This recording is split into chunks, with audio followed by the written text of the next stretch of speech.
এখন হচ্ছে বর্ষাকাল, আর এই সময়ে ছাগলের খাবারের অনেক অনেক সমস্যা থাকে। সারাদিনই বৃষ্টি থাকে, মেঘ থাকে, আর ঘাসগুলো থাকে ভিজা, যার কারণে ছাগলগুলো খেতে চায় না।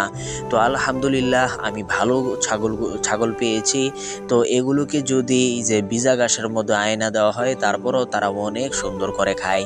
দেখুন চারিদিকে পানি আছে, যেমন বুরু ধান কাটা হয়েছে। ভুরু ধান কেটে ফেলার পর এর সাইড দিয়ে অনেক অনেক ঘাস থাকে, আর দেখছেন তো সাইড দিয়ে পানি প্রবাহিত হচ্ছে। আর এই জায়গার মধ্যেই আমি আমার ছাগলগুলো এনে রাখছি। তো দেখেন কি সুন্দর, আলহামদুলিল্লাহ ভিজা ঘাসগুলো খেয়ে নিচ্ছে। তো আপনারা যদি ছাগল কেনেন, ভালো দেখে ছাগল কিনবেন। এখন আপনারা বলবেন যে ভাই আপনি ভিজা ঘাস খাওয়াচ্ছেন, তারপর চারদিক দিয়ে পানি প্রবাহিত হচ্ছে, আর এই অবস্থাতে তো ছাগলের পিপিআর ধরতে পারে। পিপিআর যে ভাইরাসটা আছে, এই পিপিআর ভাইরাসটা ধরতে পারে। তো আমি বলবো ভাই কি করব, সারাদিনই বৃষ্টি হচ্ছে। তো এই বৃষ্টির মধ্যে ছাগলগুলো বাহিরে করতে পারছি না। তো এখন একটু বৃষ্টি কমেছে, যার কারণে আমার বাহির করতে হচ্ছেই।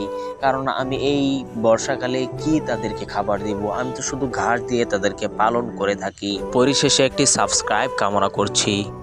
ডিজিটাল কৃষি খামার চ্যানেল কৃষি জগতে দৃষ্টান্ত স্থাপনকারী এক অনন্য পরিবারের নাম কারি রমজান আলী পরিচালিত, মোহাম্মদ আবু বকর সিদ্দিক প্রতিষ্ঠিত ইউটিউব জগতে আলোড়ন সৃষ্টিকারী ইউটিউব চ্যানেল ডিজিটাল কৃষি খামার আলো ছড়িয়ে যাচ্ছে বিশ্ব